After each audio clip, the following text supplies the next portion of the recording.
We are so back. With the new time, with the new start time. That's good. Feels good. So much time in the morning to go do stuff. Already did like 4 shows today, bro. It's content is banging the timeline, boys. Jeez. Adam is cooking. Yeah, we've been hosting the show at 11:30 a.m. Eastern time for the past, got to be at least a year and a half or so. We decided to make a little time change as we're moving the show to focus a little bit more on AI. You know, just kind of a little bit of context here, but I was looking around for AI shows, crypto AI shows. There's like none. I couldn't find any regular scheduled ones. I don't know. What do you guys? Why do you think that is? That we're that early, or people just have no idea what the fuck's going on?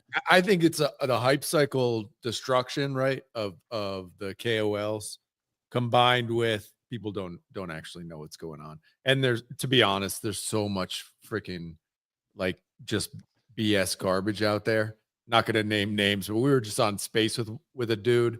We dove down the rabbit hole for 4 seconds and realized, oh my God, this is like a complete scam, dude. This is like a complete scam. Like this project that we were just on a Space with, there's literally nothing there. There's literally nothing there. And hundreds of thousands of, followers, fake followers, I'm sure fake partnerships with Binance and all the rest, just like fake all the way down, bro. And so I get it. Like, it's hard to know what the hell's really happening. So yeah, I don't know, man. I don't know why, but why not be the dominant AI show? Because AI's here, bro. AI's here. I actually have a lot of fun looking into this stuff. For me, it's something new. I mean, we've been covering the Bitcoin ecosystem for 2 years at this point, which we will still continue to do. But AI is fresh. There's a lot of energy.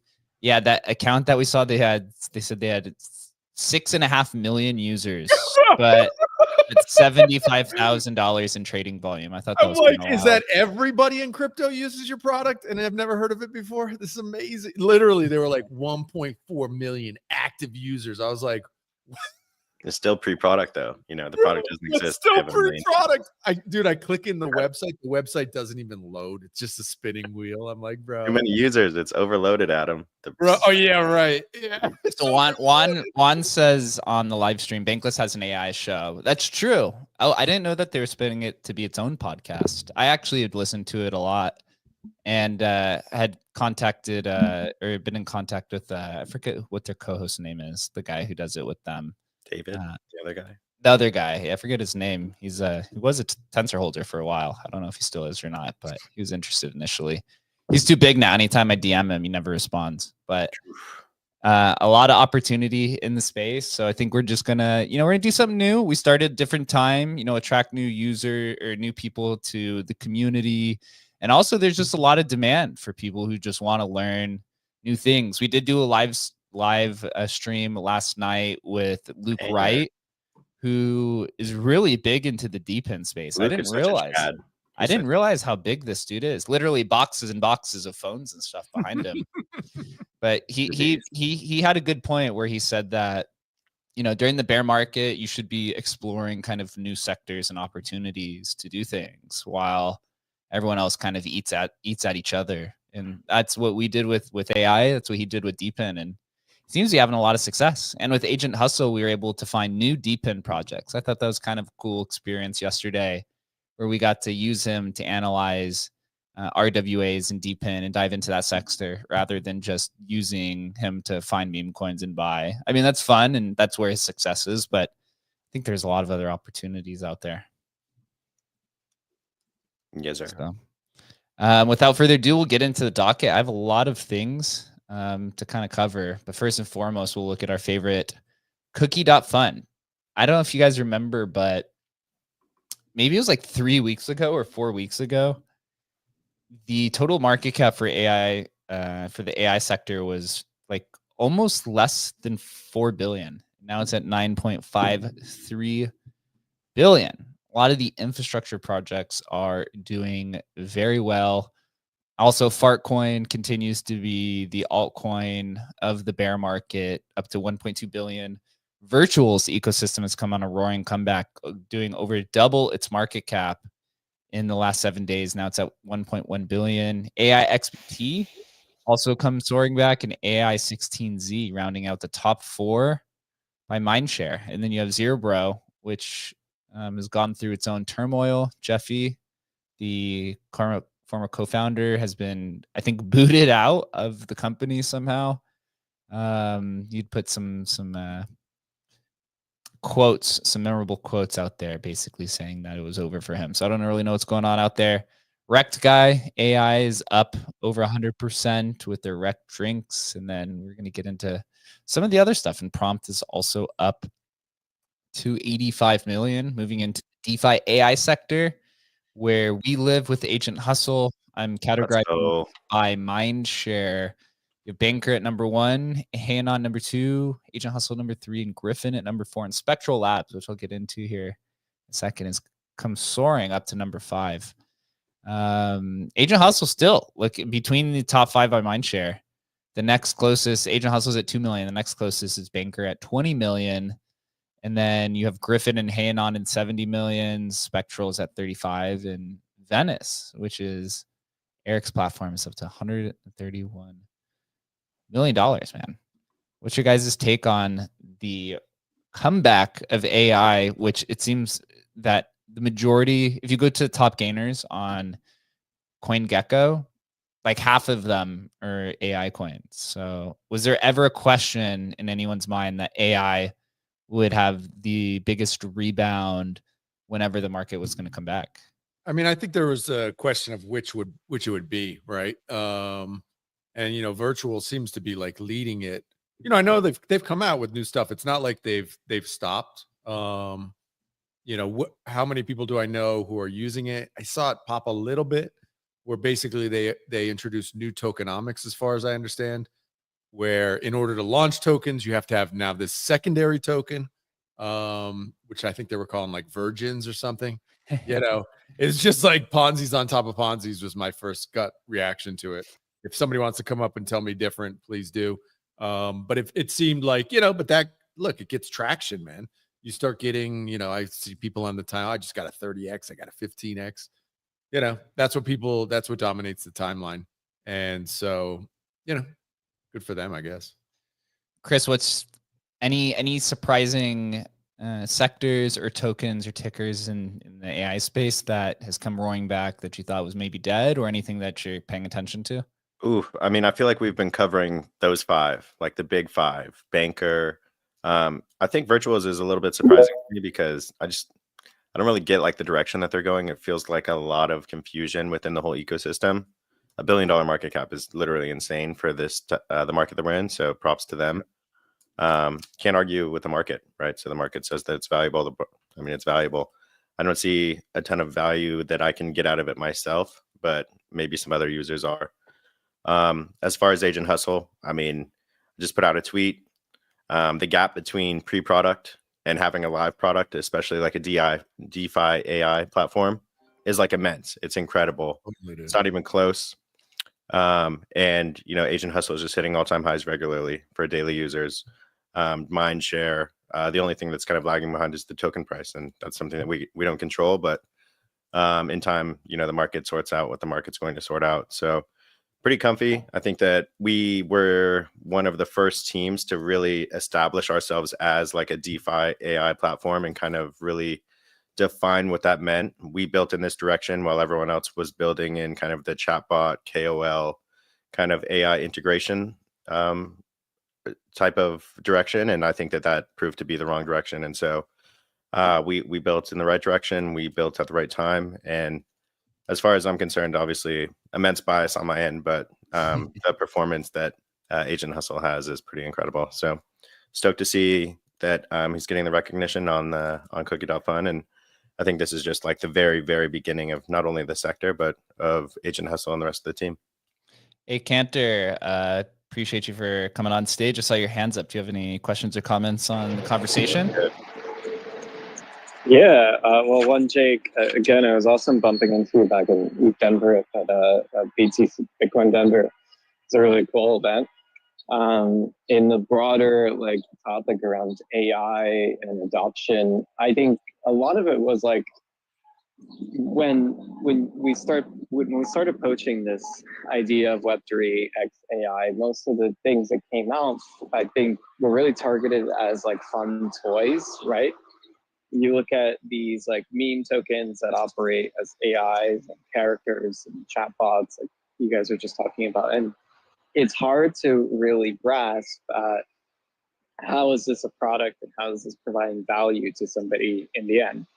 And then you start seeing advances in other spaces around like verification and trust, and you know, you think about the broader space of DeFi and AI, like what you guys are doing with Agent Hustle, and it starts to kind of click. Well, okay, yeah, this actually makes sense, and there's actual value behind these tokens and these agents operating to an end user. And I think that's where we're seeing bets being made now, and I think that's where we're going to continue to see bets kind of jive in that direction. And I think the ultimate goal, and my thesis, and maybe Jake or Adam, you might agree with this, is that we're going to get to a point where our businesses and customers in Web3 are no longer people, but they're probably going to be agents. And we probably won't be going into a dApp, and we're probably going to be talking straight to agents. I mean, if you think about the broader context of Web3, and if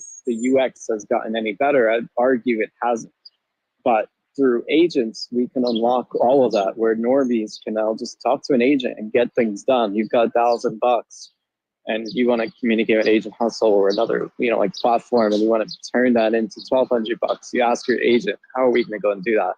And your agent just figures out all the details, handles the PKs, different protocols, risks, security mitigations, etc. It just happens under the fly.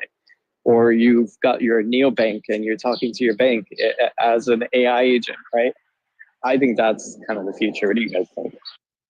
Yeah, we were literally just on a spaces before this with Kaizen talking about the same idea that, you know, we're in this novelty era where people are kind of throwing stuff at the wall to see what works. Some of the sectors have really, you know, started to take form in terms of like DeFi AI.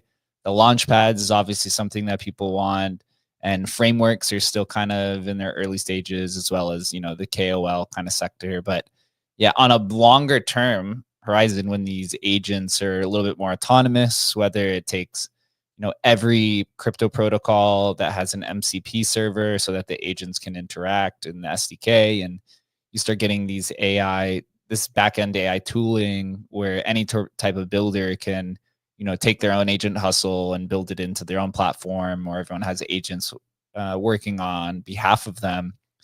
That's inevitably going to be the final kind of destination, right? It's kind of this idea of like the dead internet theory, but being applied to crypto. But instead of, I think they called it the dead internet theory because it was just bots that had no context, right? It's just like, it's a very binary 1 and 0, you do this task kind of thing. But with these agents that have a form of agency, unironically, or a form of intelligence, they can provide context and make decisions based off of the real-time market data that's provided. So I completely agree. I think the big question, maybe I'll ask you this, Cantor, is, how far away do you think that is? Do you think that's something that's going to happen this year? Do you think it's something that is multiple years away, where every single crypto user has multiple agents kind of working on their behalf? 12 to 18 months max. I think that's my bet, and that's my thesis. If somebody told me that 2 months ago, I would have said, fuck you, what are you talking about? That's bullshit. But with seeing how fast things are accelerating, even as a software engineer, I'm going to be out of a job as a software engineer soon. Like, just looking at how Cursor and Windsurf and Root Client and all of these tools have accelerated, there is very little practical reason to be writing your own code at this point, which is telling, right? So what's going to happen in the Web3 space once we broaden out these protocols and get things shaped up? The only blocker is the regulatory climate that I can think of that would prevent it from not happening in that 12 to 18 month window. Yeah, that is interesting. From just our own personal experience, all the developers on the Emblem Vault team use AI in some capacity. Feels like that's definitely increased their output by a ton, right? I guess it depends on like how fully autonomous is that, right? It makes the great developers even better. It allows the non-developer or the no-coder be able to vibe code. It makes me wonder if there will be like some sort of separation there, like the hollowing out of the middle class kind of idea, where the best ones are just continue to be better, and then you can have these agents develop its own code, right? And we get 10 Shannons finally, right? We've been calling that for a few years already at this point. Is kind of the big question. But like, it feels like that to me. It's like almost all good tech. It's like the rich get richer. And then like with this, it's like, I mean, we know if you're a great dev or a high level full stack dev, like this is heaven for you. You can make stuff happen exponentially faster than previously. And for the normies like us, like we're using it. I use it every day, right? You do use it every day. And I've coded some stuff too, just doing it. But if you're like a mid, but I just don't even, it doesn't vibe with me. If you're a mid developer and you're not leaning in heavily into AI, like what are you even doing? Like, you must be crazy. I don't know any developers who aren't heavily. Well, I don't know if you saw that OpenAI announced that they're building a autonomous developer. I think they're charging $200,000 a year for it. I don't know if it's live yet. But they're coming for it, right? I guess if you're a company, right, the decision then is, do you hire, real world developer, or it's a real world developer, and do you hire an RWD to build out your code, or are you gonna hire this autonomous? I mean, we know people would much rather deal and interface with bots than humans. I mean, like I don't know what my wife was DMing me, hey, what was this thing on? Because Canva just came out and said, this lady who runs Canva is at a conference, and she's giving a speech about how they've built out this new AI, which are like basically just tell it what you want, right? And I use Canva every day. I know it's not anywhere near where it's going to be. It's still very, very clunky. But would I still rather use that than get on Fiverr and hire a person and manage them? I mean, dude, this is like, that's a done deal. That's already been decided. Right. You only want to interface with a human. You absolutely have to. It's actually like with Canva, it's really disappointing how slow they are. Yeah, totally, man. Totally. And Canva's AI sucks, man. I'm totally honest. totally. Like, it's not good at all. We are in-house marketing. We still do everything by hand when it comes to Canva. That's how, but quality speaks for itself. But I think one day, yeah, they need to catch up, or somebody's going to eat their lunch. The thing is with Canva though, and like any good product, is you just get this kind of network effect, right? And so it's like my wife I don't know, she pays for the premium plan. It's like a couple $100 a year, right? To get her to switch, it's like, you know, the team and all this. Yeah, you need to learn a new tool. Yeah, you have this built in. It's like they have some time, but yeah, you can't be completely left in the dust, right? And so they're obviously leaning into it. But I agree with you, Ben. It is not anywhere where it needs to be, right? But yeah, Canva's got a way to go, but they have the users. That's the important thing. So moving into some of the topics that I have written down on the docket. One thing I saw that was kind of interesting is there was a DeFi AI con, so a conference that was over at Token 2049, and I was going through the Twitter account and just looking through, and the sector is a lot larger than I thought it was. That's kind of my biggest takeaway from it. So I went through and reached out to a handful of these different builders to try to get on the show to kind of learn more. But you know, these are bullish signs when you see these kind of small satellite events that happen during the larger conferences, because eventually that does become like its own conference. It makes me think like, you know, how far away are we from having our own kind of crypto AI conference? Right. Yeah. If that's going to be the main narrative moving into this next cycle, whenever that is. I was really surprised that there wasn't like a meme coin conference that really took off. Like beforehand, there was an NFT conference that was really big and DeFi and crypto and stuff. But I think we are pretty close to that happening here soon. And for some of the topics, one interesting one, I'd say this was the most interesting thing that I saw. Spectral Labs, which I mentioned at the beginning of the show, was trending in Mindshare. They created an autonomous fund on Hyperliquid. Basically, the fund has three main agents: a quant AI to look at patterns, a macro AI to track down liquidity and news, and then a fundamental AI to monitor the on-chain health. There's like risk parameters in terms of like rebalancing the portfolio. And you can go to agent_spectra to look at the different type of trades. And it looks like it was launched a few hours ago. So Chris, when, you know, looking at something like this, where it's on Hyperliquid and it's built into their vault, it's almost like a blockchain native AI companion that they're building AI directly into their kind of products, right? Rather than on the application layer. This is kind of built natively into the blockchain itself. Any thoughts on kind of that trajectory of, I guess, literal blockchains and companies coming in to work together to add AI companions to, I guess, almost, you know, novel infrastructure to the chain? Yeah, it's pretty sick. I think David from Lit Protocol, one of our infrastructure providers, had a pretty sick quote the other day. Soon everyone will have a quant in their pocket. And when people think of like quants, they think of just like more so of just kind of like high level intelligence and thinking, but it's also complex strategy implementation. And that's kind of exactly what Hustle does. And that's something what some of these implementations look like they're going to do as well. And it's just going to be interesting. I mean, it kind of piggybacks off of the dead internet theory that, you know, like we spoke on earlier, everything is going to be automated. And I was kind of hesitant on the DeFi AI, the DeFi terminology that seems to be sticking. But I think it's actually pretty on point, because all of DeFi seems to be going the route of automation, like real, regular, the DeFi that we know today, DeFi, doesn't really seem like it's going to exist in the future. None of it's going to be done manually. That seems like a thing of the past. Seems like it's going to be analog. So I think the real DeFi is the DeFi AI sector. And I think that we're going to see a ton of these kind of pop up in different implementations.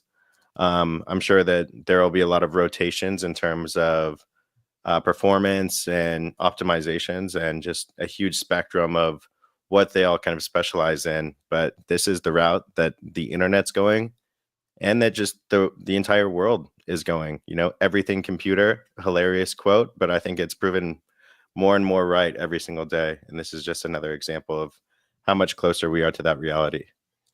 So looking at Spectra's hedge fund on the live stream, the token itself has a $1 million market cap, but the hedge fund stats itself, which launched earlier today, 400,000 in TVL.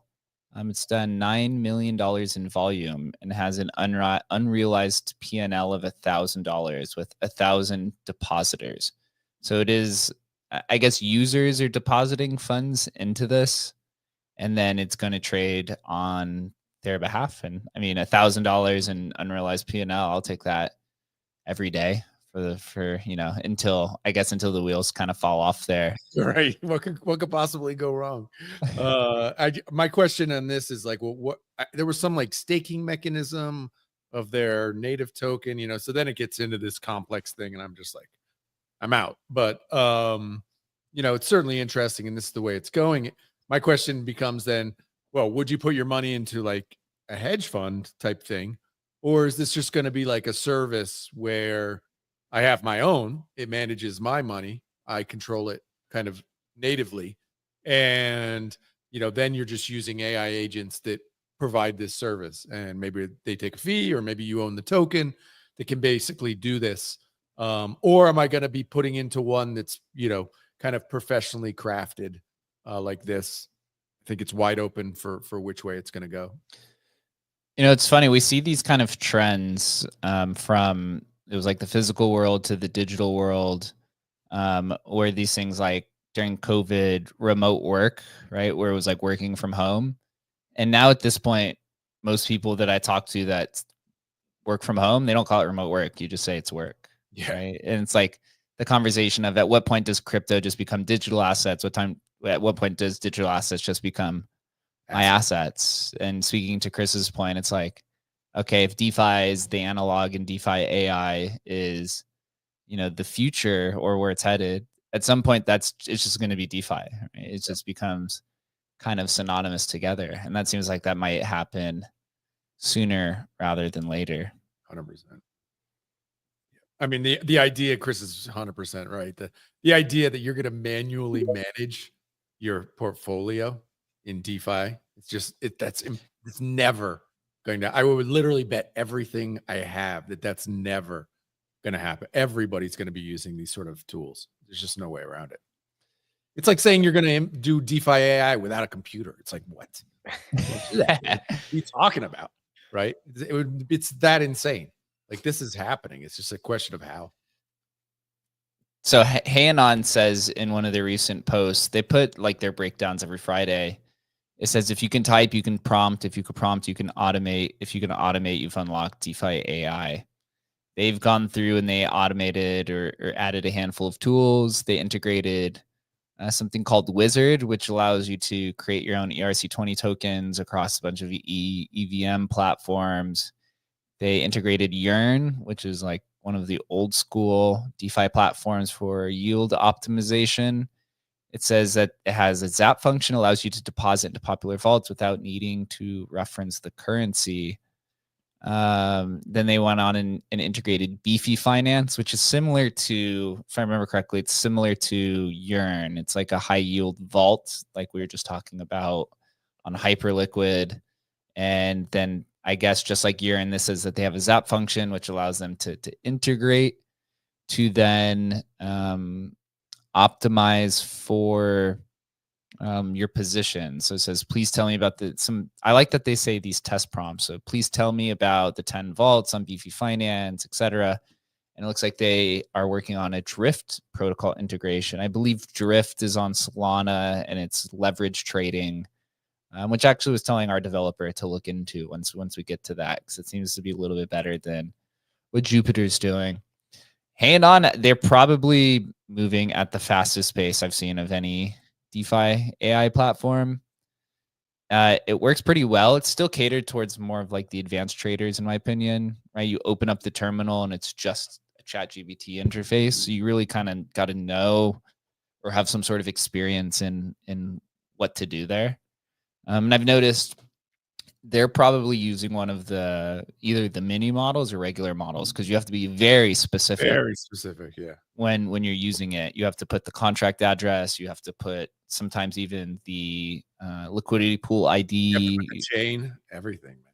You have to put the chain and everything of that nature. But I mean, if you're DGen, Danny, he built a lot of popular DeFi tools. So I assume his community is building towards that. One interesting thing that I've seen him transition to on his live stream, as I've tuned in a few times, he has something that's called the Hanon HUD, HUD, which is like a web extension of Hanon that basically puts an overlay on traditional charts. So it's like you can open up GMGN, and then I guess the Hanon HUD applies some sort of like intelligence on top of that, which I thought was pretty cool. It's because the web extension, because I remember when we tried to watch his first few streams, like nothing was working. Nothing was working. Yeah, then they've got it fixed. I mean, he's doing a good job for sure. Yeah, pretty cool. And also moving into other DeFi platforms, Banker is moving into a sector that we had talked about for a while on the show, which was the intersection of NFTs and AI. They're doing I don't know how many tokens are in this. 5,000 NFT mint completely through Twitter in collaboration with a company or a project called the DeFi. So it's 100% fully on-chain NFT experiment on Base, mintable through BankerBot. They say no websites, no front ends, no or just vibes. It's going to be happening on Friday. From what I was reading about it, it appears that you have to connect your X to the BankerBot terminal. Then you have to fund the wallet, and then you simply tweet. Here it says, "Hey, at BankerBot, mint me to OK Computers," or whatever the kind of collection is. And then there's a whole whitelist detail based off of their Banker kind of NFT membership that I believe they sold like $200,000 or $300,000 worth of on that initial mint, where their mint pass gives you, I think it's like discounts and whitelists, and I guess you get to really experiment on this. But Adam, what do you think with NFTs in this section of, I guess you call it social fi AI? The kind of cool thing is AI and fives, you just put the A in there. it works kind of pretty well. But moving into something a little bit more new and novel, winning strategy, interesting. Strategy, yeah. I'm FOMO just looking at it, and it's great for them. I mean, look, it's whatever. It's relatively inexpensive, 0.01 ETH. Doing 5,000 of them though. That's not nothing. That's a pretty nice payday for them. And you just know, because there's the social layer built in to the minting experience itself, that this is going to be a winner. Like, I want one of those. I want to get a couple of those. Like, it's just, because it's gonna dominate that timeline on Friday. And yeah, it's really smart. I like what they're doing. They're pretty sharp about the way they're doing this. So the DeFi Twitter account says the short guide to tomorrow is check the whitelist, make sure your Banker base wallet is funded with 0.01 ETH per. And at the meantime, you just tweet at it. No, if you have less than 100 followers on X Farcaster, Banker won't respond. Ooh, that's a cool social filter that I didn't know existed. It's taking place. The whitelist is 11 a.m. PST tomorrow, and then the public is 2 p.m. They've really figured out, Bankers really figured out a mind share hack with this by doing the social fi. My question still is, and it's still to be determined, of how many of these different aspects of it is just a kind of a feature or a service, right? Or I guess how many is a feature and how many is like a full-on kind of service that people are continuing to do? Because we have seen the mind share really collapse. It was up to like 20-something% total, which means that it was like 1 in 5 tweets of AI projects was a Banker tweet at some point, which is just like insane. That's like complete domination. It's definitely like a novelty, and it'll have diminishing returns. But I think that this is like a good glimpse into the future of how a lot of these mints are going to go. I think that we can probably all agree that the minting experience, like on a launchpad or manually minting NFTs, fighting for the NFTs individually, is like one of the worst experiences in crypto. And so just automating all of that away in kind of different tools that everyone will be using, whether it's Hustle or whether it's Banker or whether it's Anon or some of these other ones, people are going to come at these mints from using a suite of tools that they haven't had before. And I think not only does that change the way that the mints go, I think it changes just the general experience and kind of adds a different flair of energy.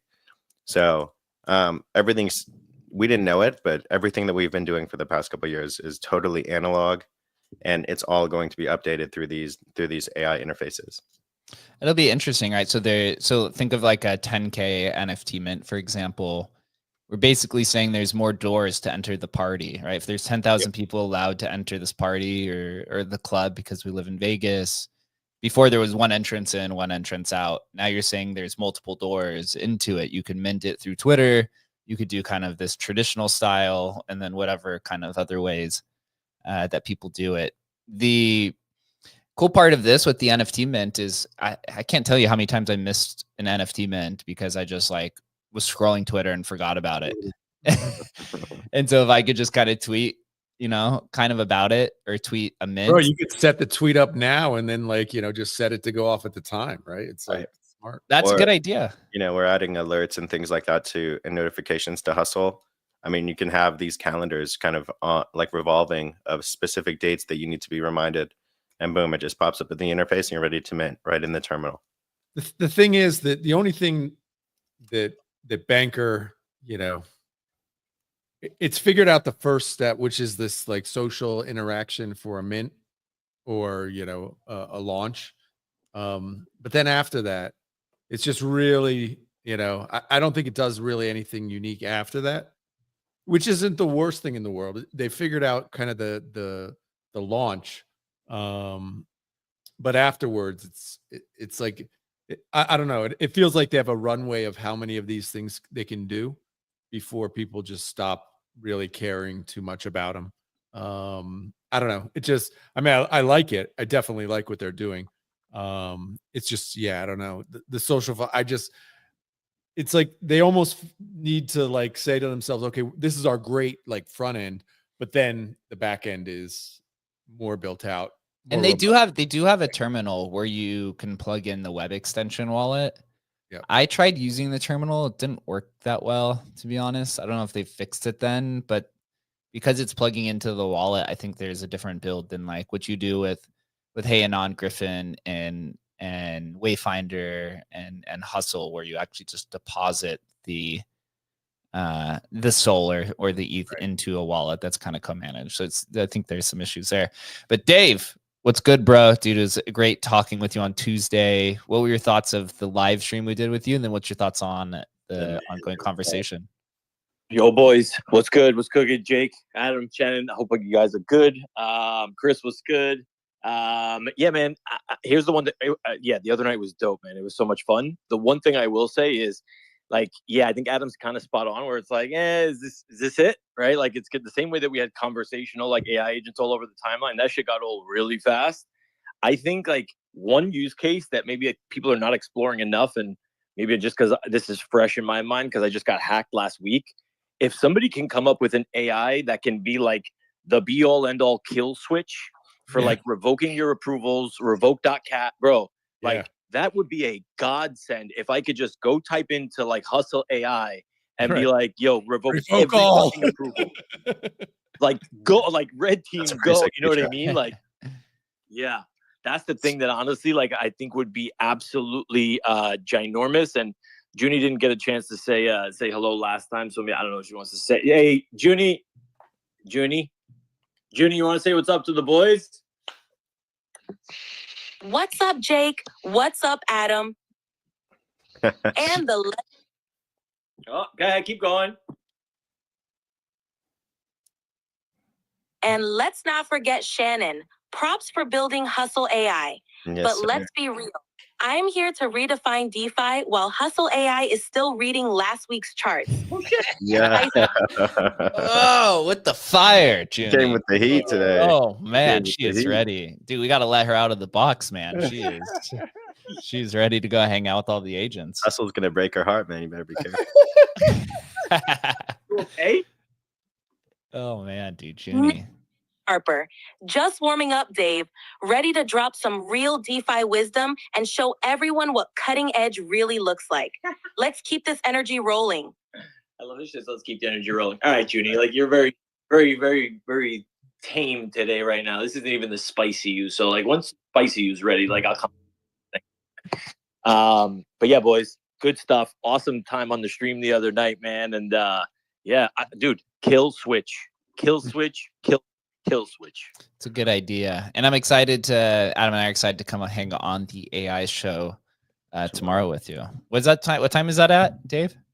Oh, yeah. So tomorrow it's 8 a.m. Pacific, 11 a.m. Eastern. I can pin it up to the top here if you guys want. Yeah, please. Out the promo stuff. Yeah. So guys, feel free to like retweet it out. We got a bunch new like late edition, like Hayanon came in, is going to be there. Alex, I managed to snag Alex Finn last night, late night. So he's going to come on. So we're going to have a really, really good crowd tomorrow. So I'm excited, man. Yeah, it's going to be good, dude. Adam, hold it down for us. Hold it down for the boys.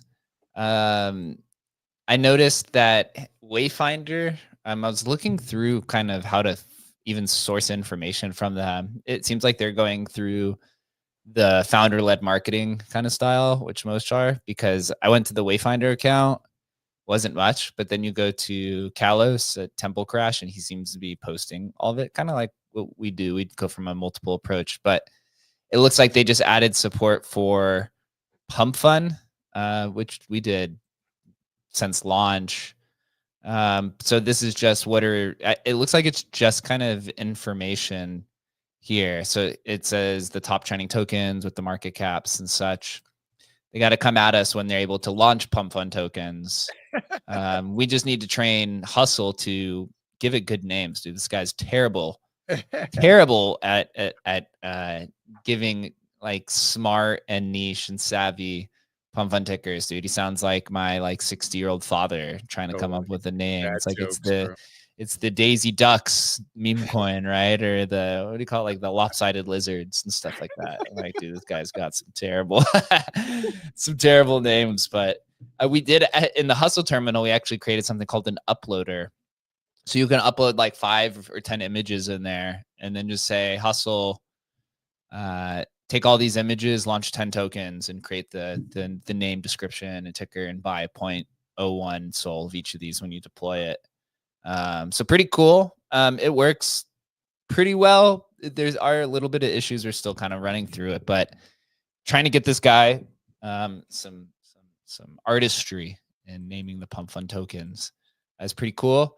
Also, Wayfinder, their founder, said that they're going to be releasing some API docs here pretty soon. Somebody says, so I can use Wayfinder API to create my own agent. He goes on to say, you can provide your own agent the same access and capabilities to Wayfinder. Probably has a better way to. Which is what? Like, I don't even, what is Wayfinder's capabilities? I still don't even know, bro. You were preaching to Adam right now. This is what Adam has been saying. Bro, he's literally selling me the dream. And listen, I appreciate the selling of the dream. It's what I do, like, right? Like, I get it.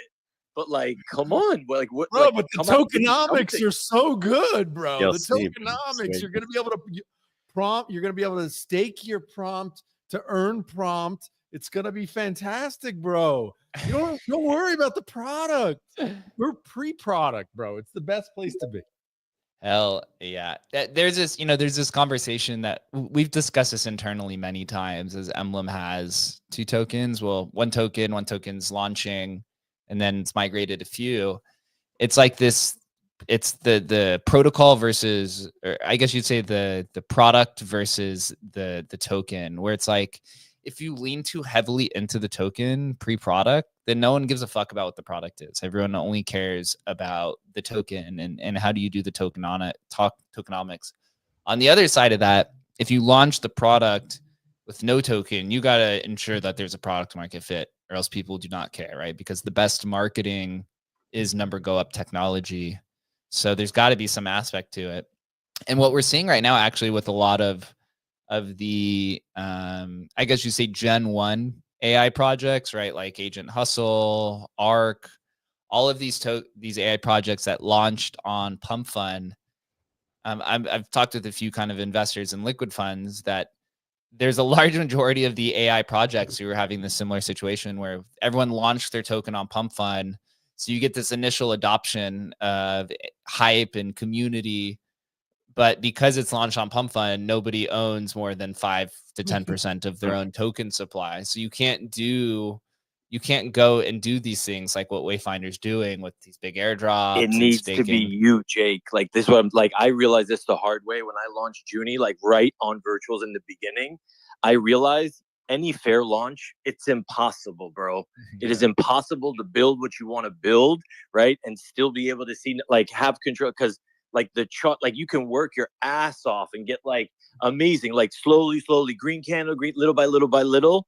And then one person can come in and nuke your whole fucking chart. There's just too much out there. And that can genuinely kill your whole project, because momentum out here is really everything. So the biggest advice I have for you guys, I know you fair launched, accumulate as much of your own supply as possible, because I'm telling you, like, if this is going to be something, you're going to want to you're going to want it, and you're going to need it. Yeah, absolutely. So we're talking with a few different funds and stuff who's been talking with these other companies on how to, acquire back a bunch of the token. How do you incentivize people, right? How do you leverage it into the product? Like, there's a lot of these conversations that are ongoing. So I wouldn't be surprised by the end of the year if you see just complete, reformation of tokenomics across a lot of these projects. I mean, even Shaw, who runs AI16Z, had this long thread where he said that if they hadn't been donated a bunch of money in the beginning, that they probably would have been bankrupt at this point already because of Yeah. So their burn must be crazy. Their burn is ridiculous though. Yeah, they've got a ton of people working on that stuff. So yeah, we're gonna have some new tokenomics business models.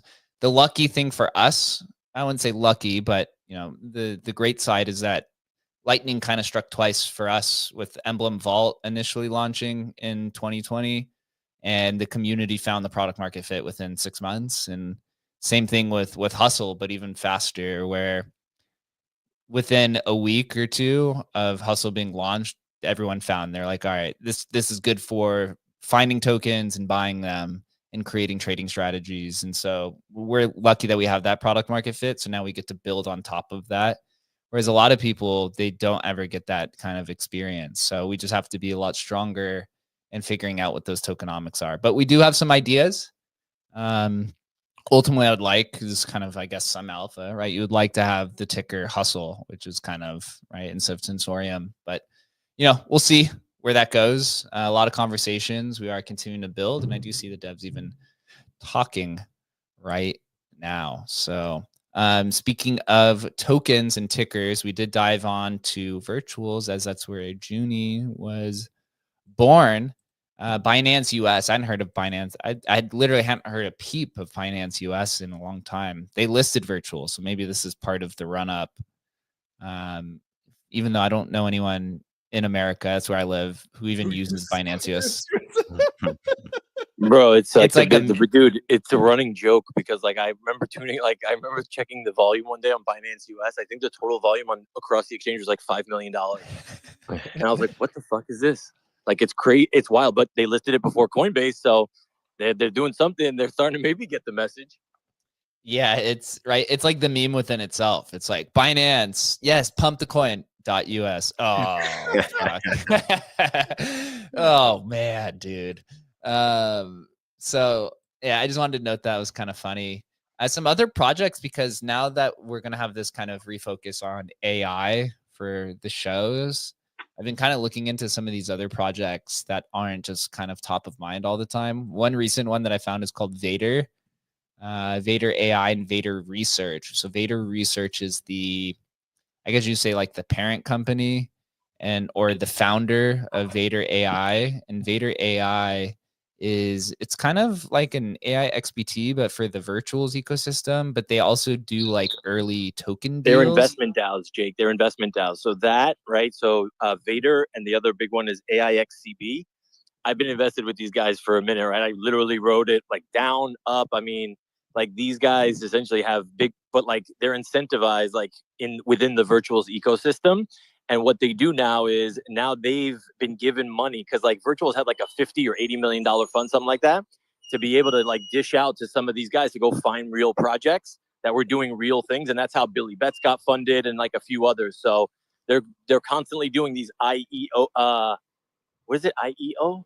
Initial IAO. I forgot what the acronym is, but they're constantly looking for teams that are building like outside the box type shit, and revenue generating like agents right now. So yeah, they got money to invest, and anything that's coming out of there, like, you know, you stake their tokens, and you're able to obviously see like nice allocations when they bring new deals to the table. So investment DAO / VC, they wear a few hats. Interesting. So on the website, it says seed the future, agentic economy, stake Vader to earn Virgin points. That's kind of that's what we've seen going on in the virtuals ecosystem. Get access to pre-TGE allocations on virtuals. Dudu, who's up on stage, I appreciate you for joining us. How's it going, man? Yeah, GM. I'm just about in a taxi on the way to the pub for a pint. The guy's talking to his homies, so I can't be too loud here. But I do want to shout you guys out. I mean, I haven't been familiar with your game. Dave always brings me into cool spaces, and I saw you built an MCP. I went into a deep MCP rabbit hole the other day. So my question is, like, you know, I'm not a dev, I'm a vibe coder. That's I identify as a vibe coder. It's him vibe coder. So like, is there something for me to do? Like, is there a way to integrate, you know, the hustle agent into my workflows to, you know, snoop for some alpha, or you know, is there a way to? And if so, how do I go about that? Yeah, you know, it's a good question. And also, I appreciate you for diving even deeper. Dave's the man, been friends for a while. In terms of MCP and the Hustle SDK and API services, actually yesterday got a preview internally from our development team of how it looks. It looks pretty straightforward on how to use it, even if you are a vibe coder, where you can kind of build your own workflows. Shoot me a DM and send me your Telegram handle, and I'll add you to the private chat. There's like about 20 or 25 people in this Telegram group who are all kind of vibe coders, developers who are going to be first access to use it. So yeah, just shoot me your Telegram handle and I'll add it to you, and then we can kind of have that conversation there. Awesome. I didn't even know when I got in the car that I'd be added to some cabal, but that's how it is. That's how we roll. That's how we roll. Yeah, you know, I've just kind of learned through being in this space 9 years and now being a builder full time for 3 years is that whenever you're releasing a new kind of development tool, you want to get like the earliest people who are just completely interested and passionate about either the project and they want to participate, or they're just a curious developer or a curious vibe coder, because then you're able to kind of crowdsource ideas and also work through kind of some of the early issues that arise. So yeah, just shoot me DM with your Telegram handle, and we'll add you to Throw the me in cabal. there, bro. Let me get in there too. Dave, I'll add you too. So remind me here. I'll make sure that I write it down. So I'll add you in there too. Add Dave to MCP chat. So I want to clip literally what you just said when this space is over, because the majority of founders and builders out here, they don't understand that simple concept of like, yo, like give your tool to the people that like actually give a shit about it, that are going to use it, and let them become like your evangelical fucking preachers from the rooftops, man. It's wild to me how Web3 founders still don't get this. Like I don't understand. Well, we get it. Trust me, we get it, dude. And we get it from a aspect of like, we have an idea of what we think Hustle's best for, or what he'll be in the future. But the reality is that having other people build on top of him can lead us in directions that actually may be the super winning formula. Like, who knows what the thing is. So yeah, we're totally open to that. Yeah, it's the same approach we take with building out Emblem Vault as well. It's like you can build all these tools to bridge your NFTs across all these different areas. Sometimes you might even have to build your own application on top of it to kind of showcase, but you'll never know. And it always feels like the most successful products in crypto are always used in a way that the founding team or developer hadn't initially anticipated. That's how Emblem Vault was initially created. I mean, look at ordinals, right? With Casey, he created ordinals, and the top use case was fungible tokens for an NFT protocol. And you just kind of see this concept just played over and over and over and over. And any team who resists that generally will fail. Right? You kind of see, honestly, Ethereum's kind of in this position where Vitalik's resisted NFTs, resisted DeFi. He wants to push non-financialization, which is kind of like an honorable thing to do. But because he didn't listen to what his users and the market was telling him, it's now, taking a massive reputation hit and user hit as well. So Banger yeah. post just came across the timeline there from Trevor King. Peep that up in the nest. Did he just tweet at us or? For Agent Hustle. I mean, we were just talking about different use cases for Agent Hustle, and just how everyone is using these different agents for different sectors that kind of fit it within their trading strategies. And he just kind of used it to find some research this morning on the new launch on Boop.fun and gave him a nice breakdown, and that's brand new. So pretty crazy to see that it's pretty on point for how new the info is. Trevor is really taken in. He works at Asymmetric, which I believe is the largest VC fund on Solana. He's become a huge fan of Agent Hustle. So he says using Grok for crypto news data and updates, but try using Agent Hustle too. Here's a simple summary it gave me this morning on Boop.fun. The Hustle team is shipping. Shippers are going to ship. So super cool. Yeah, peep that up to the top. Check out Agent Hustle. You can do a lot of things with him. So another project I wanted to dive into, which I remember this project had popped up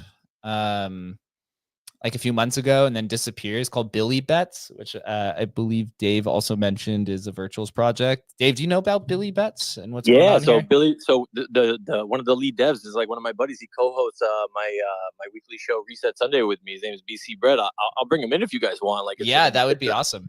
Yeah, let me ping him right now, dude. Great fucking project. Good team, super experienced team. Like, given like the specific niche. I don't know how the bankroll is doing up to this point, but I'm assuming it's probably going to start bouncing back. And Token will probably start bouncing back soon. But yeah, let me see if I can get him in. Oh wait, is this the guy? I think I've seen this. This is the one where it's like a gambling Sports AI. betting. Right? Yeah. Yep. Okay, I get you. Yep. Yeah. Yeah. Well, look, it's one of these things, right? I mean, I think we talked about this before, Jake, right? Where it's like if you can just get 1 or 2 points higher than the average human, like then you're golden. Like this is what everybody wants. It's the magic sauce. Yeah. They gave him a 6-figure bankroll. They gave him $100,000 to freaking go out there with. Like they tested it like little, then they gave him $100,000 to go out there and fuck around with. It's kind of crazy. Wow. So recently, it looks like about a week ago, they announced 2.0 or Billy Bets 2.0, full stack on chain sports, betting ecosystem built for stacking W's. It says at the core of Billy Bets is still Billy you love, but the 2.0 is an upgraded brain of operation, natural language understanding, confidence scoring, and a full relaunch of the Twitter account. They actually, it looks like they have a Billy terminal now that you can sign in with and say, hey, bet 25 USDC on the Dodgers money line. No UI, bloat, just complete alpha. Billy reads your intent, shops the markets, and calculates EV. So this sounds like something along my lines as well. I'm not a big sports bettor. Chris and I both live out in Vegas. We were both born in Vegas. So we've been basically born inside of the sports book our entire life. And so many of my friends are just degenerate sports bettors. But if I had to put this in front of their hands, dude, this thing would probably go to $1 bajillion immediately. Like, I'm not joking. When I was working at the club, and I'm sure Chris can attest to this too. When I was working at Omnia nightclub, my coworkers would come in just betting 15 grand in like one day. Jesus. Like they'd be up 15 grand, be down 30 grand. Chris, isn't it crazy on the strip, like how many sports bettors there are? Yeah. I mean, that's like crypto for normies is kind of the best way to put it. That's like their gambling. These AI implementations are interesting because it really drives market efficiency. Sports books are already super efficient, and like, a half of a point here, half of a point there could make your entire season basically. So driving that edge down even further, I'm not sure what the longevity of the average sports bettor is as these lines kind of get closer and closer to actual perfection. Yeah, that is kind of crazy. That reminds me. So one of when I lived downtown, one of the tenants in the building, he worked at Bally's Gaming, and he was like he ran like kind of the sports book, the quant side, and he had told me that a professional handicapper's winning percentage is 53%, which is crazy. He's like, if you're over 50%, you're like the best in the world. You're best in the world. Yeah, it's really all about bankroll management, similar to crypto, but especially in sports, because like I said, those half point swings really can make or break your entire season. You know what the sad part is about all that? That's literally probably 100 times better than your success rate if you're fucking dealing with the Solana trenches trying to pick freaking meme coins without Not using with AI hustle, fam. cycles. Get on Agent Hustle. Come on. Improve that edge, baby. I don't know. I think most people you talk to in crypto, your win rate may be low, but I guess to Chris's point, it's like the bankroll management. It's like you're not doubling your money when you win, though. You're 20, 30, 50xing your money, right? Your expected value on one of those plays can make your whole season, but you can't really do that in sports. You're not hitting a 5x on a game. So it's really, really tight margins on betting. And these AIs getting involved for the everyday user really drives that the spread even closer to perfect games. So you really have like even a smaller edge to work with. Yeah, so Billy bets it's in one of their other posts. It says that they are building automated betting, just like we're building automated trading. It says it's going to be an iterative process that will be building out over the next 8 weeks or so. That's kind of like on our timeline as well. So you'll see incremental updates to the product as we continue to build. That's like literally almost exactly kind of the same strategy. Automated natural language line shopping. This will also be iteratively built over the next 8 weeks or so. That's super. The sports betting feed inside a hustle would be pretty sick with some intel. That could be pretty fire. That would be dope. Yeah, we should definitely. Yeah, Dave, hook up a connection with us and them. That would be dope. I would love to integrate this into hustle. That'd be sick. Yeah, they're definitely shipping out there. I have a question for you guys. So, like, how are you guys looking at like agentic marketplaces? And are you guys looking at it? Because I know that Google came out with their A to A like deal. Are you guys like, I know nothing about like agentic marketplaces other than they're probably going to be a monstrous fucking thing. How are you guys thinking about this stuff and like specific to Agent Hustle? You know, the agentic marketplace was actually something we were initially thinking, because when we were building Hustle, the first thing that came was the wallets. And we were like, well, if we have AI wallets, what if we built an AI marketplace where anyone could kind of upload their own agent and plug it into the wallet, and you could kind of sell these agents? And then the next formation was like Virtuals, which was more of like an agentic launch pad, right? Where it's like you kind of create your own. I'm kind of on the fence on, what it actually looks like. It's not like me personally, it's not my area of expertise, but I guess from the user perspective, you think of it as just like, okay, I open up this marketplace. I'm really into sports betting. So let's look and see what all of these sports betting agents are. And then I'll take the sports agent and then I'll plug it into a wallet. And then I'll just kind of use them in that capacity. We actually do have a few teams who've reached out to us to upload Agent Hustle to a marketplace. And that's going to be kind of our first case study to see how he does, or kind of just to even see kind of what the market behavior is there. Because I honestly have no idea what type of people want. But the one thing I do know is that most people don't know what they want right now. That's kind of why we built Agent Hustle in this monolithic way, where it's just one agent, one platform, one experience, where you see some of these other ones like, and this isn't to shoot them down or anything. This is just how it's built. Things like Griffin and Hanon and Wayfinder, there's 5 or 10 different agents on their platform for users to choose from. For specific, right? They're very specialized for specific use cases. We went the other way because we felt like in this early stage, most people don't really know what they want. And so they just need something a little bit more generalized. But I do suspect, though, that these marketplaces, like you're saying, become a lot more popular because as people become a little bit more accustomed to using DeFi AI and using agents, they'll be able to identify what these kind of specific purposes are. Chris, do you have any thoughts on that? Yeah, I think that you said it right, is that people don't know what they want. And so as a platform, you have to tell people, you have to guide them into what they want. Like a lot of the mistakes that builders would make is they just listen to their community. If you listen to your community, you're going to be spread so thin, you're going to be shipping all these products. And then once the product gets live, no one in the community even wants to use it. So you need to be steadfast, super like hellbent on what you want to provide to your community and make sure that it provides value to enough people to support the product.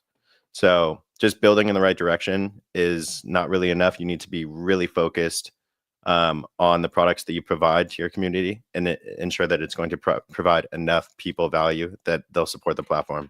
Otherwise, you're just going to be spread so thin and over the place with no direction. say this too. I think that's an amazing point, by the way. That's the other thing, right? When you launch a fair launch token, sometimes the community is like, we wanted this built and you built that. Now it's like, so be careful on that.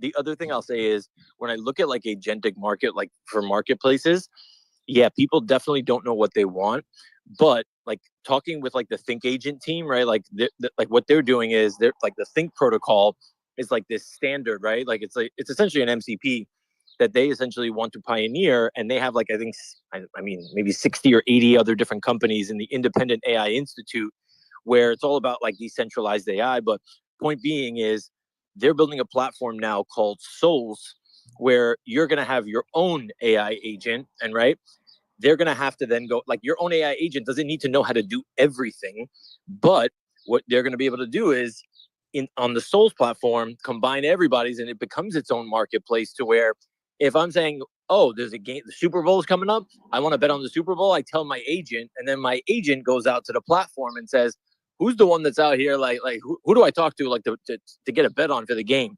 And that's where Billy Bets will come in, or you know what I'm saying? So like, it's like this standard, and this is where I find like what they're doing super interesting. And if you guys want to intro, they're happy to do that too.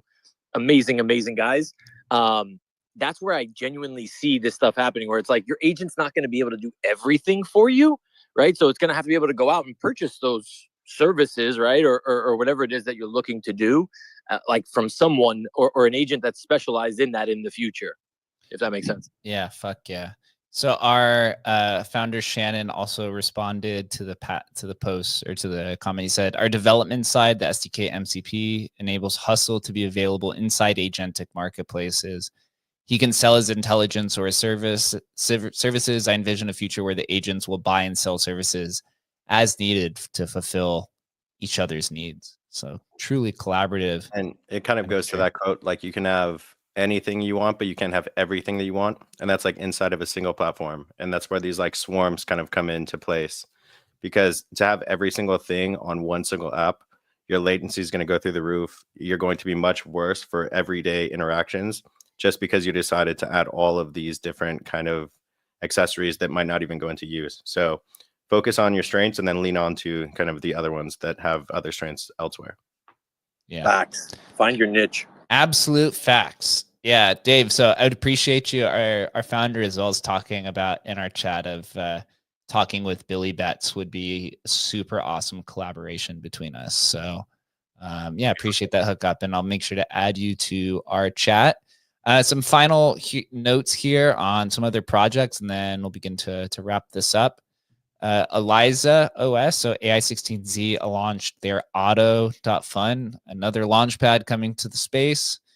That 2025 prediction that I had looking pretty good. I said on December 31st that the launchpad top would be in Q3. I think in the last week alone, we've seen 3 or 4 new launchpads, Launch Labs plus their SDK, Boop that just launched. You have Bonk.fun, Auto.fun.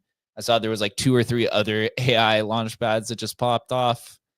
Man, it's looking, these launchpads are looking a lot like the marketplace phenomena that happened last cycle, where every single NFT sector had a marketplace. Now it's every single token sector has got a launchpad of some sort. Makes you wonder how long that'll go well. I know the AutoFund had some issues when they first launched, and ultimately Shaw ended up open sourcing the complete code base for their launchpad. So interesting there. And final note that I have is AI XPT that we pinned up to the top, that we had a integration with them, but their founder said that they are releasing momentum charts. We were talking about this on the last show.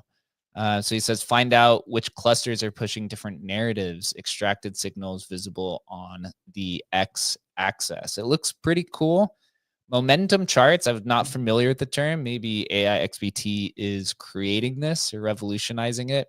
Are familiar with memory graphs and social graphs, right? Those are, social graphs is kind of like what Kaido's using to build NFTFi. You have memory graphs, which is like what was on Agent Hustle 1.0, where you can kind of see the clusters of different types of information or memory that connects almost like a brain with the neurons. But momentum charts are kind of interesting. if you can, I'm just conceptualizing this. If it's this idea of where you can see how narratives are forming, you could basically cluster all of the different influencers and KOLs and leaders and stuff, or who are pushing these narratives, to see, I guess, maybe the authenticity behind it, or what the Zoomers like to say, right? How much, what is it? How much momentum you have, or how much flow does this guy have with this chart? Kind of interesting, really innovative, and super, super cool. Oh, so we do have BC Bread, who's up here on stage, man. We were just talking about Billy Bets. I had come across Billy Bets earlier this week after hearing about it initially. And dude, you guys have some super awesome stuff, man.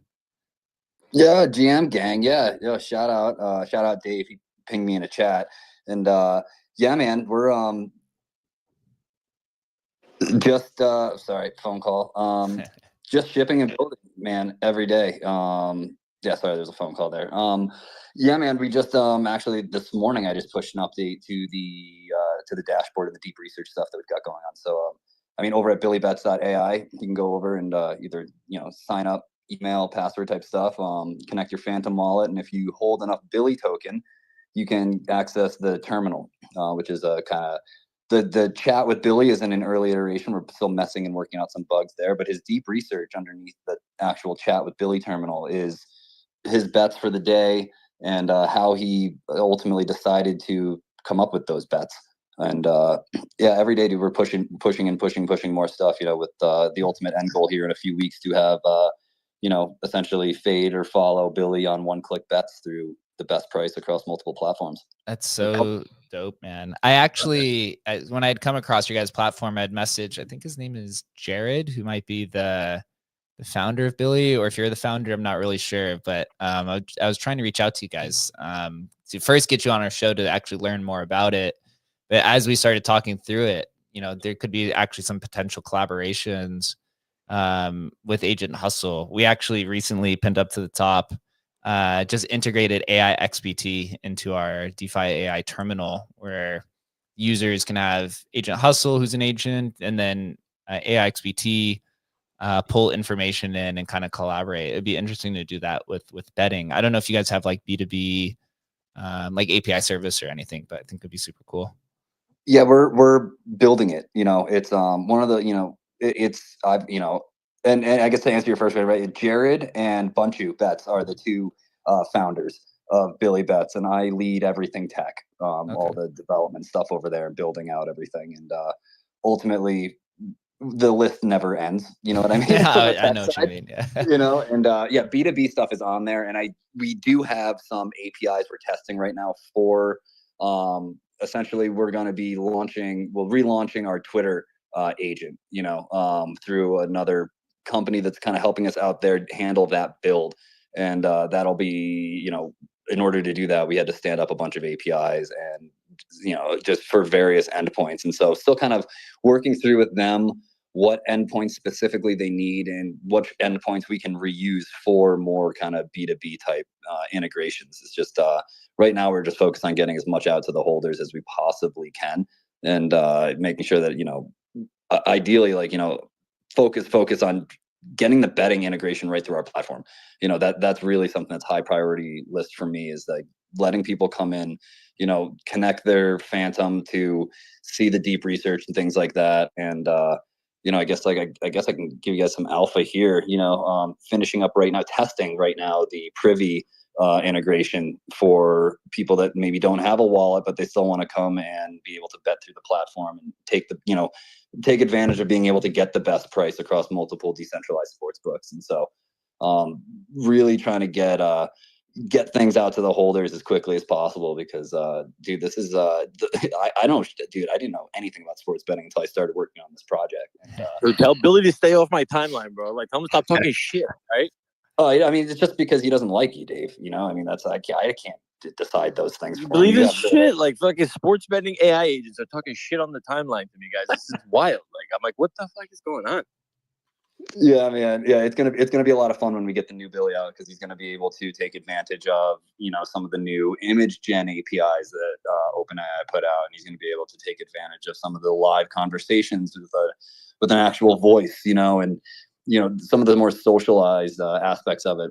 They are currently in development, TBD on when we can get those stable and cleaned up enough to actually launch them. But definitely, keep checking back on the database or on the dashboard and the terminal every day, because I'm pushing updates literally every day to that thing. So Yo, boys, can I make one plea for you guys? Like, just for you both of you, like both teams listening right now and everybody else listening, can I really try and implore you guys, like, move away from OpenAI, right? Like, use Venice, right? Like use their code base, like move towards this decentralized, like embody this ethos a little bit. I get it, like, if there's something specific that you guys obviously have to use it for, whatever. But for some of the more basic shit, like if you can use like some of these others, I'm telling you, man, like this is the way we need to be like going, because I mean, I don't know, y'all can lead by example, I guess, right? And also the other reason I say that is because now, like, if you guys do something like that, then I throw you into the Independent AI Institute, and it's like you get to network with some fucking powerhouses that are in there, bro. Like, I'm not even kidding.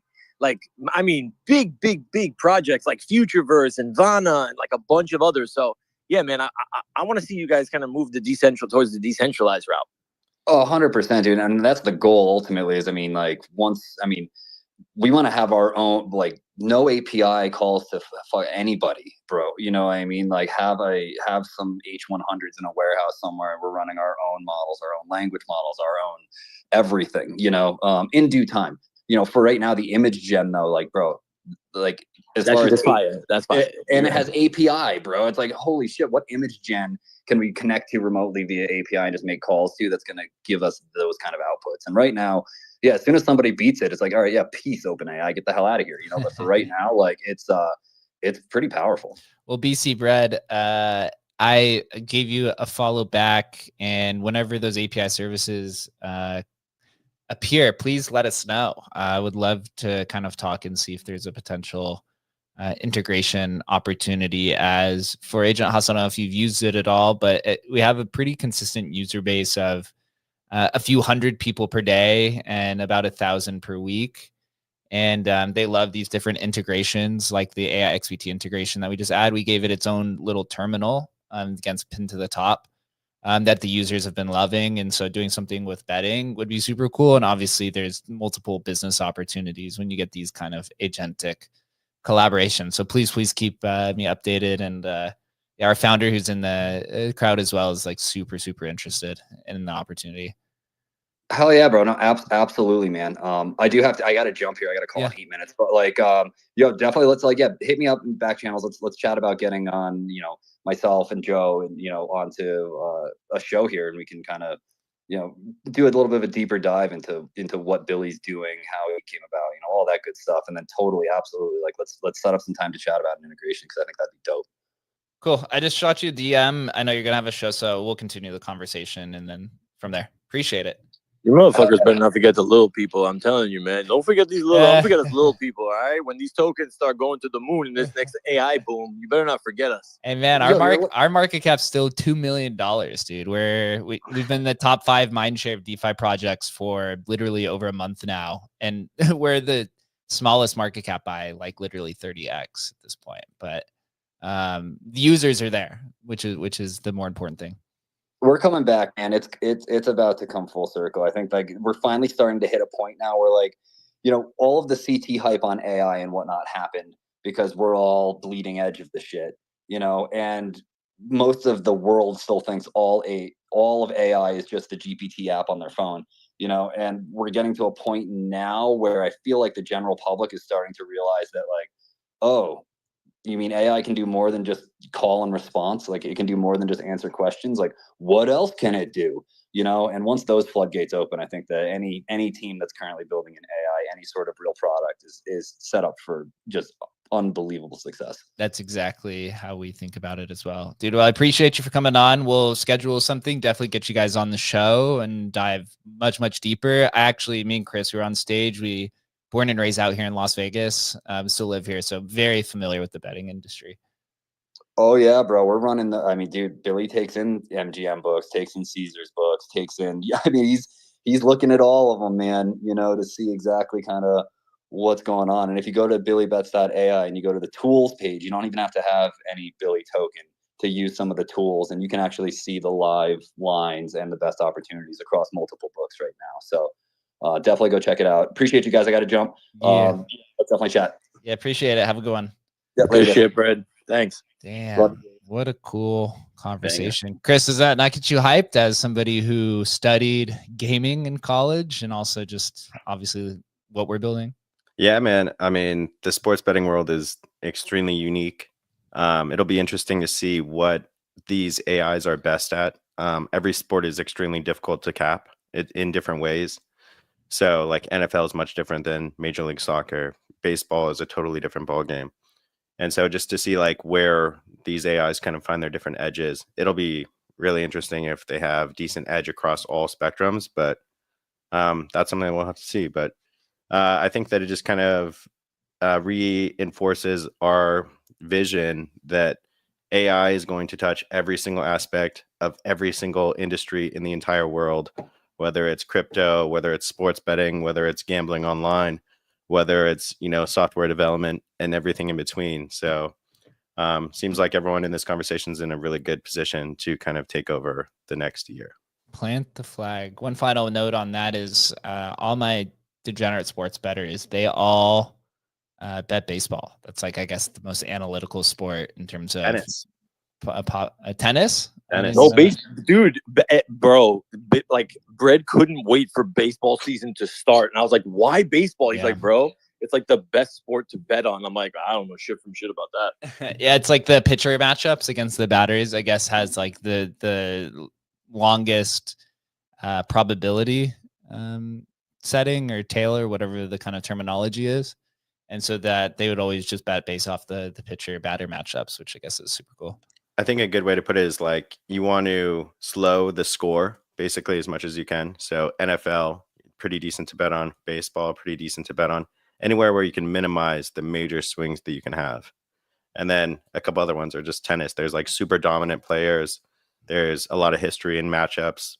The pool of players is a lot smaller than the pool of players in something like baseball or football or something like that.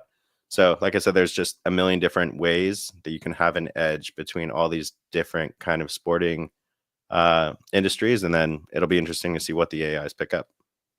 Fuck yeah. Well, we'll wrap it up here, man. Dude, Dave, really appreciate you for coming on and also making that connection live on air. Probably very entertaining to listen to as an audience member or watching on the live stream. I'll be excited to talk with you tomorrow, Dave. Again, give us the last information on the show tomorrow. Yep. So I pinned everything up top, guys. We are literally doing, it's called, remember how there was a Space Odyssey? Tomorrow's a Solana Odyssey. So we're going to be going through the meme coins of the past, where the AI agents and where the agentic conversation is now and what's to come, obviously, for Solana in the future. Obviously, your boys here, Agent Hustle are going to be there. We got Hayanon, Bird Eye, fucking Pond, Alex Finn's gonna be there, Eliza Team, Render Network. So we got some heavy hitters. But yeah, man, come through 8 a.m. Pacific, 11 a.m. Eastern. We gonna cook tomorrow, boys. Let's go. Appreciate everyone, dude. Good DeFi show. Next week we have two DeFi AI shows. We have 2 AI shows next week at 10 a.m. Pacific time. Jake, rename that fucking acronym. Just rename it, bro. Like we got to stop with this nonsense. Like, let's not follow. Let's forge our own path here. Like, you guys determine what we call it. Like this DeFi AI, it's ridiculous, bro. It is. Crypto. What if there's one thing that crypto is good at? It's horrible names, horrible acronyms. But it's good because we continue to recycle them. You know, once the narrative dies, then we just revive it with a different name. So don't worry, this isn't the last implementation. But we're doing a live stream on Monday. We got Ord Library coming in, and then next Tuesday, Thursday at 10 a.m. Pacific time, we have 2 founders coming on from the Mode Network, and I forget who the other one was, but all in the world of AI. So it'll be a good time. Appreciate everyone. Enjoy your, Thursday. Be safe out there, and we'll see you guys soon. Take care.